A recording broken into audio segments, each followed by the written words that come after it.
नमस्कार व्यूअर्स, मैं हूं अमीश देवगन और आप देख रहे हैं वीकेंड का सबसे भरोसेमंद कार्यक्रम ये देश है हमारा। राहुल गांधी की भारत जोड़ो यात्रा के दौरान आपने मोहब्बत की दुकान वाली चर्चा खूब सुनी होगी और अब चुनाव के बीच एक बार फिर इसकी खूब चर्चा हो रही है। लेकिन यह दुकान अब सवालों में घिर गई है क्योंकि कश्मीर जाकर राहुल गांधी ने खुलकर कहा कि कश्मीर के लोगों का धन छीना जा रहा है और बाहर के लोगों को दिया जा रहा है।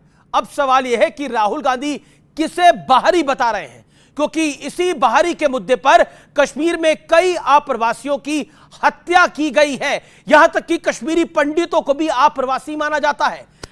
लेकिन मामला इतना ही नहीं है, 370 पर वापसी और पाकिस्तान के साथ बातचीत का एजेंडा चलाने वाली फारूक अब्दुल्ला की पार्टी नेशनल कॉन्फ्रेंस के साथ भी कांग्रेस खड़ी हो गई है। तो दूसरी तरफ कश्मीर से सटे हिमाचल में एक अवैध मस्जिद को लेकर भारी बवाल शुरू हो गया है और खुद वहां कांग्रेस की सरकार के मंत्री इस पे प्रश्न चिन्ह उठा रहे हैं। इस मस्जिद के खिलाफ एक्शन को क्यों नहीं हो रहा, यह सवाल पूछ रहे हैं। और जमात में नए नए लोग आ रहे हैं, वो ये कह रहे हैं क्या ये रोहिंग्या मुसलमान हैं। इस पर ओवैसी भड़क गए हैं और कह रहे हैं कि अब कांग्रेस की सरकार भी बीजेपी और आरएसएस का एजेंडा चला रही है। तो आज इसी मुद्दे पर होगी जनता के बीच देश की सबसे बड़ी पॉलिटिकल बहस। स्वागत है आपका मोहब्बत की दुकान, सियासी घमासान, वीकेंड के सबसे भरोसेमंद कार्यक्रम ये देश है हमारा में।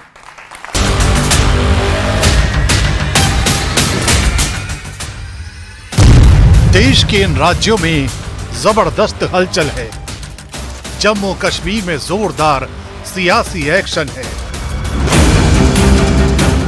गृह मंत्री अमित शाह ने जम्मू कश्मीर के लिए संकल्प पत्र जारी कर दिया। लेकिन हाल ही में राहुल गांधी ने अपनी कश्मीर यात्रा के दौरान जो बयान दिया उसे लेकर कांग्रेस घिर गई है। 1947 में हमने राजाओं को हटाकर लोकतांत्रिक सरकार बनाई, हमने देश को कॉन्स्टिट्यूशन दिया।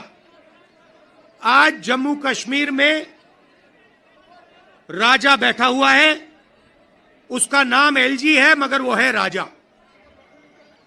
और जो आपका धन है आपसे छीना जा रहा है, बाहर के लोगों को दिया जा रहा है।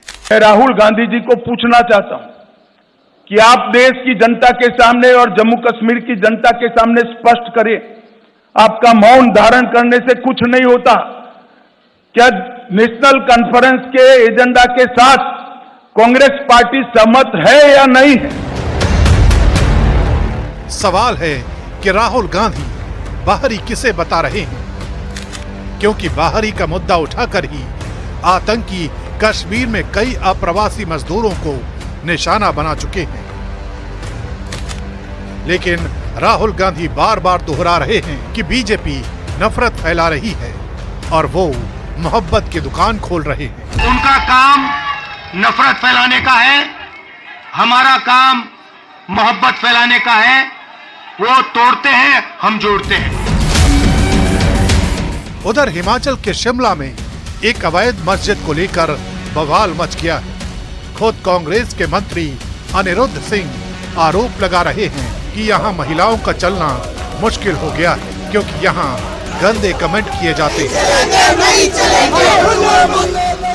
घुसपैठिए और रोहिंग्या जैसे अवैध घुसपैठ को लेकर के हिमाचल के मंत्री, ग्रामीण विकास मंत्री खुद बोल रहे हैं मुख्यमंत्री के उपस्थिति में, एनआरसी होनी चाहिए, national registered certificate. Rahul Gandhi Himachal से शुरू करेंगे, उनकी सरकार है। लेकिन आज सबसे बड़ा सवाल है कि लोकसभा के बाद विधानसभा की पहली अग्नि परीक्षा में किसका पलड़ा भारी है। तो वक्त है अब आज की बहस के मुद्दों का। कश्मीर में मोहब्बत की दुकान से नफरत का पैगाम दिया गया। क्या लव जिहाद और आबादी असंतुलन जैसे मुद्दों पर कांग्रेस गंभीर हो रही है और कांग्रेस भी बीजेपी की लाइन को पकड़ रही है। अपराधियों के एनकाउंटर में धर्म के बाद जाति की एंट्री हो गई है। उत्तर प्रदेश की यादव पॉलिटिक्स क्यों हो रही है?